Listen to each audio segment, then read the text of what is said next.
adaret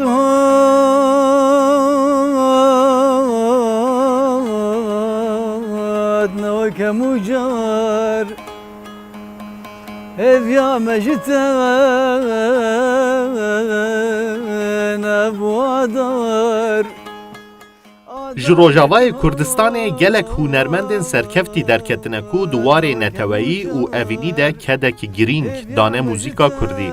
Yek ji van hunermendan jî Zuber Salih e ku di sala 1965 de li Dirbêsiyê hatiye dinê. Zuber Salih dide zanîn ku ew ji malbateke muzîkhez e û bav û birayên wî jî bi muzîkê re eleqedar bûne û ji ber vêyekê jî hîn di temenê heftê de dest bi muzîkê kiriye. Zuber Salih amaje dike ku albûma wî ya yekem di sala 1979 de derketiye û tîna zimên dema ku Nemir Mele Mustafa Barzanî koça dawî kiriye, bandoreke mezin li ser wî hiştiye û boneya vêyekê jî hestên wî yên xemgînî xwe bi stranan dane der. Barzanî ji vê cîhanê var kir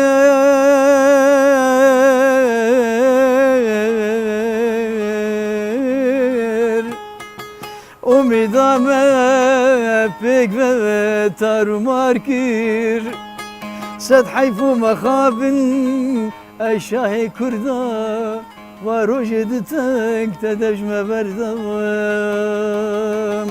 Alboma min yekemîn ji helbestê Nemir Seydayê Tîrêj bû li ser koçkirina Nemir Mele Mustafa Barzanî. Ew ê şaxê dikaribêje alboma min yekemîn bû û bela bû millet jî gelekî lê guhdarî kir dema got Mele Mustafa koça dawî kir. Ew ê şaxê me dest pê kir me ev stran ev helbest me awaz da û me got. Ew rengekê bêjin xemgînî bû ji ber got stran li ser koçkirina Mele Mustafa Barzanî bû ji awazekê em bêjin Hicaz bû xemgînî têde bû klasîk bû. Sabahul xeyri xana min şehî şîrîn zebanê min Sabahul xeyri xana min şehî şîrîn zebanê min Tu wî rih û rewanê min bibed qurban te canê min. Hunermend Zuber Salih heta niha ji 25 zêdetir albûm derxistine û ji 305 zêdetir jî stran afirandine. Hunermendê Rojavayî di berhemên xwe de gelek caran cih daye helbestên klasîk ên Kurdî. Dema ku şîroveya Rojavayî û gotinên helbestên efsûnî yên botanê jî di muzîka Zuber Salih de digihîjin hev berhemeke nemir û bêhempa derdikeve holê. Ew berhem jî strana bi navê Sebahul Xêr e ku ji pênûsa Melayê Cizîrî herikî ye.